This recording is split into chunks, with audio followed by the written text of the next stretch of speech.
काय सांगाल की मनोज जरांगे पाटील यांच्या आंदोलनात तुम्ही खंदे समर्थक म्हणून काम केलेले, मात्र आज तुम्ही त्या आंदोलनाला विरोध करताय, नेमके हे विरोध करण्याचे कारण काय?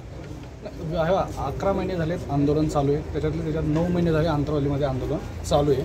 आंदोलन जे अगोदर चालू होतं ते आरक्षणासाठी चालू होतं।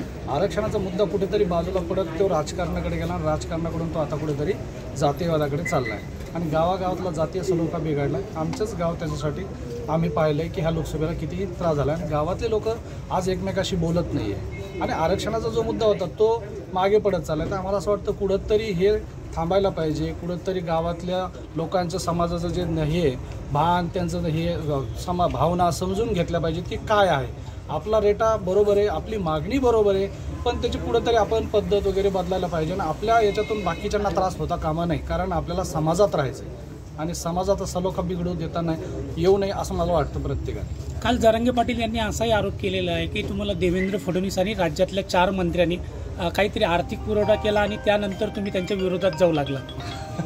त्या बाबतीत मी काही बोलू शकत नाही, सध्या योग्य वेळ आल्यानंतर बोलू त्याच्यावर।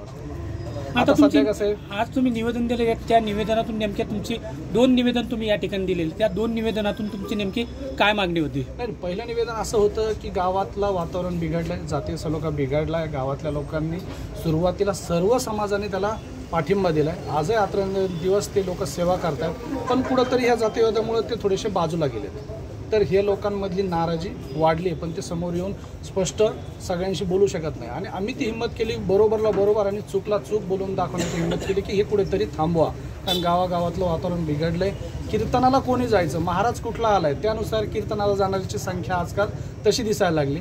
मग हे सगळ्याच ठिकाणी जर दिसायला लागले, आज ज्या जयंत्या साजऱ्या व्हायला लागल्या तर त्या जयंतीला त्याच लोकांना बोलवलं जातं आहे, बाकीच्या समाजाला बाजूला ठेवलं जातं आहे, तर याच्यातून कुठंतरी जातीय सलोखा बिघडला, तो बिघडता कामा नये, कायदा सुव्यवस्थेचा प्रश्न होता कामा नये, म्हणून आम्ही हा निर्णय घेतला आणि गावात सगळेच मुलं शिक्षण घेत आहेत। आत्ता 10वी 12वीच्या परीक्षा होत्या, नीटच्या परीक्षा होत्या, तुमचं जर 12, 1, 2 वाजेपर्यंत जर रोजच जर कीर्तन ते चालू असेल तर त्या मुलांच्या शिक्षणाचं काय?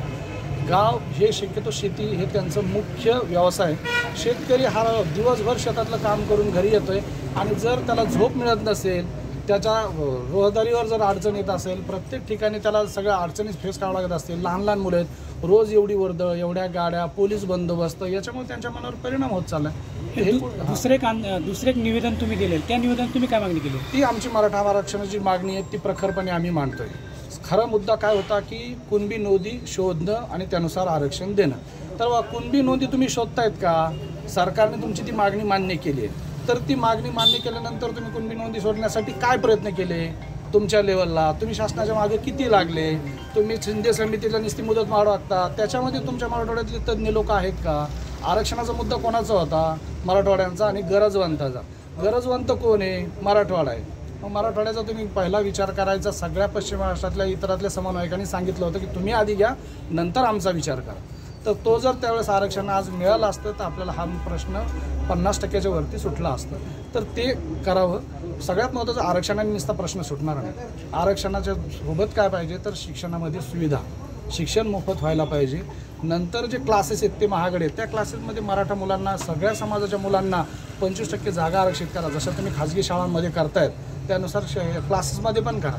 नंतर व्यवसाय करण्यासाठी जी अण्णासाहेब पाटील महामंडळाची जी योजना आहे, तिथं 15 लाखाची कर्ज मिळत आहेत, तर त्याची मर्यादा वाढवा, त्याच्यासाठी तारण ज्या गोष्टी आहेत ह्या अटी आणि शर्ती शिथिल करा आणि शक्यतो नवीन कोर्सेस, कुशल कामगार तयार करून त्याच्यातून रोजगाराच्या संधी मराठा समाजासाठी निर्माण कराव्यात, अशी आमची प्रमुख मागणी। मग उद्यापासून